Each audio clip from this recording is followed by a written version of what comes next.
my mum used to write. Well, she still does a little bit, not so much, but she used to write. She's never been published except as a ghostwriter. So she would write books for other people, largely sort of self-published books. So they would be people's life stories, or they'd be some kind of mad ideology that somebody had about the world and they wanted to share it. Sometimes not such a mad ideology, or a novel that they wanted to write but didn't have the facility. My mum wrote all sorts of things, really, some really, brilliant, beautiful books, but they were all self-published and never published in her own right. But I think I got my sense of writing from her than reading. I think I watched. It wasn't that I ever had an ambition to be a writer, whatever I thought that was. I had an ambition to write, because that's what I saw my mum do for hours every day, and I saw the work ethic and the discipline of writing. So I think that's always been very strong in me, the sense that writing it's a verb. It's something you have to do. You have to sit there and you have to do it. It's not an abstract thing. When I was a child, if I couldn't sleep, I used to, my mum used to always say, it doesn't matter if you can't sleep. You'll sleep tomorrow. Don't worry about it. And I was generally a good sleeper when I was a child, but when I couldn't sleep, I used to lie in my bed and imagine I was in a boat on a sea, and that it was dark and it was quite cold, but I was in this boat and I had a thick duvet over me, and it was a very comforting thought. And I remember that very vividly, and I remember the time passing in a very palpable way for those hours. It probably wasn't hours, it was probably minutes. But now when I think about it, it was hours. It was very much being conscious of time passing and being alone in the dark, but not being afraid. Just being very comforted by this idea of being on a boat, rocking gently in the middle of the sea. I don't know why this was comforting to me, but somehow it was. I never intended for this to be the sort of central preoccupation in my writing, but I think it really is. This trying to use the form of writing and novels in particular to explore the different ways in which we experience time. And I think that this is one of the reasons I'm so drawn to the novel, because I didn't always know I wanted to be a novelist, and I began, I guess, I did philosophy, and it was my intention to become an academic philosopher, and I was reading philosophy, but I was also reading a lot of what we might call philosophical fiction, and I loved that. And I was always told by my kind of professors, this isn't philosophy, this is very different. It's fiction, it's different, it doesn't have the same discipline. And I thought, yes, maybe, but I love it, and it does more for me philosophically than some of the academic texts. And then somehow I was drawn into wanting to write it myself. I think that's what invited me into wanting to be a writer, from reading those philosophical texts and just feeling really thrilled by the things they were exploring. And then the more I've sort of explored that, the more I can see that the novel is such a very brilliant form for exploring time, because you can do anything. There's no budget constraint with a novel. You can go anywhere in time. You can do anything. You can take a concept and you can really dive into it, and you can push and pull time in a novel in very interesting ways. You can expand it and you can contract it. There's a very sort of brilliant book written about sort of narrative theory that talks about it's the sort of narrative hydraulics, I think she calls it, and using time as a way of sort of sending fuel and power through the narrative. And I think about those sorts of things a lot. How can you push and pull and use the time signatures in a book to create a sort of an energy and a propulsion and a flow, and also to talk about time as a concept in the way that we live in it. I think for me that's my preoccupation, and probably something I will always explore in some way in my fiction. I really do need quiet to write.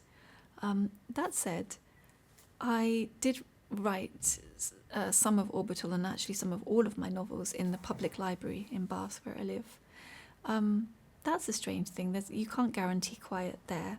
There's always peripheral noise and people coming and going, but somehow, as long as there's nothing that's too imposing or too close, I can live with a certain amount of peripheral noise. But ideally, I prefer complete silence, and that is incredibly hard to find.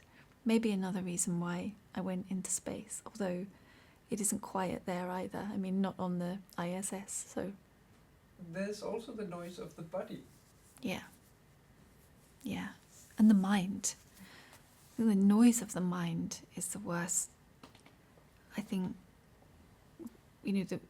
for me, struggling with insomnia, the problem wasn't really being unable to sleep, although physically that's very, very uncomfortable and after a while painful. But that's not the worst of it. The worst of it is the surplus of consciousness that you just can't get away from your own mind, and you realize that sleep is this very necessary fire break to consciousness, that we can just switch it off for a while. And for that time, apart from through dreams, we're not known to ourselves for that, those few hours every night. When you don't have that and you're just with your consciousness, all the time, and the more exhausted you get and desperate, the louder it becomes, and an inability to turn it off, or after a while to control it, I think it's the most difficult thing for me about insomnia. It's sort of just the babble of the mind, and the way there seems to be no way of harnessing it. Or I did find after a while, instead of trying to silence it or trying to calm it, it's much better to just redirect it. So if my mind is gonna be beset on thinking about things all the time, well, I'm gonna set it tasks and things to think about that are of my choosing, and that really helps me. So I make lists. I list anything I can think of: countries, capitals, American states, animals, whatever I can think of, just list. So I'm always giving my mind something to do. So at least if it's going to be busy, it's busy in a chosen, somewhat mundane task, and not busy dreaming up catastrophe. And I hadn't even noticed how many lists there were in the book until my American editor, when she was editing it, said, "Do you think we could have slightly fewer lists?" And so it has now fewer lists than it had in its unedited state. It's a funny thing, I didn't even know I was really... I knew about the list that Chie was making, the formal list, but there are lists everywhere in the book.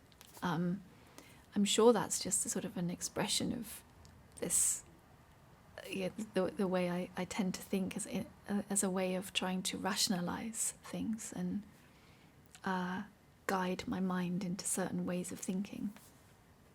I lived in Japan for a couple of years, a long time ago, and I knew someone called Chie. So she's not based on that Chie in terms of her personality or life story, but I did love this the Chie that I knew, so I wanted to sort of pay homage to that. So she is a character in the book that I really felt very connected to.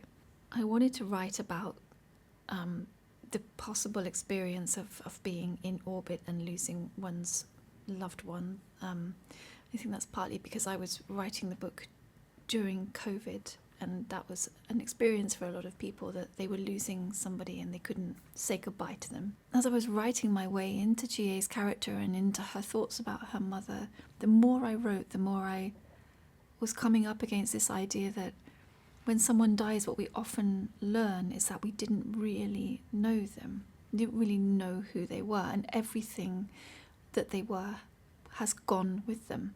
And we can never now ask them or verify or re-establish our relationship with them. And sort of, I don't know whether this is, it made me think I need to ask my own mum questions. I need to find out more about her. I need to understand more about what makes her tick, understand more about her past. But also, again, sort of coming back to this unknownness at the heart of ourselves and other people, and that we are often relating from one unknown part of ourselves to an unknown part of another person. And this is partly, the sort of magical mystery of our relations with other people, and also part of where they go wrong. So that was very much in my mind when I was writing her character, and that she really, when it came to it, didn't know what it was her mother wanted from her. Yeah, that's part of this, writing about Chi and her mother, and time. The sense that our parents are living in a sort of a parallel, different time continuum to us. And then, the whole subject of time is so beguiling to me. It always has been. I always write about it in different ways.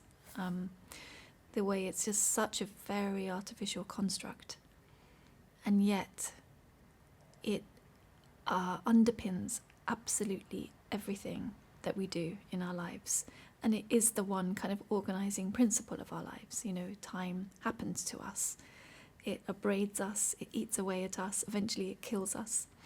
That's what life is. It's a negotiation with time, and yet it's such a slippery thing, and it's impossible to pin down and to measure. I think that at the heart of everyone and at the heart of ourselves there is enigma. I think that that's essential and fundamental. I think there's so much about ourselves we don't understand, and that life, anyway for me, I'm sort of learning, is a process of learning to live with that not knowing of myself at some deep level. So that is true for others too. If we can't know ourselves, we can't know others. But I think around that core of not knowing, there is a lot we can know about other people. And I think the sort of range of emotions that are available to us as humans is actually quite limited. They can express themselves in lots of different ways, but in fact, we all feel the same things. For myself, when I'm writing, one way of knowing other people is to really connect with a feeling in myself, really go into it, and to hope that by honestly exploring that, it will sort of find its way into the experience of somebody else, into their hearts. I very much see writing as a transmission from the writer's heart to the reader's heart. It's very much about that rather than head, brain. It's more heart. And I do think that there is a lot we can understand about one another, but we also have to understand our own bias that we're always coming with. And even if we can't ever rid ourselves of that bias, just knowing it's there and trying to retrain ourselves to see beyond our own apparent limits, I think is important. And I think that's something that writing really helps me do.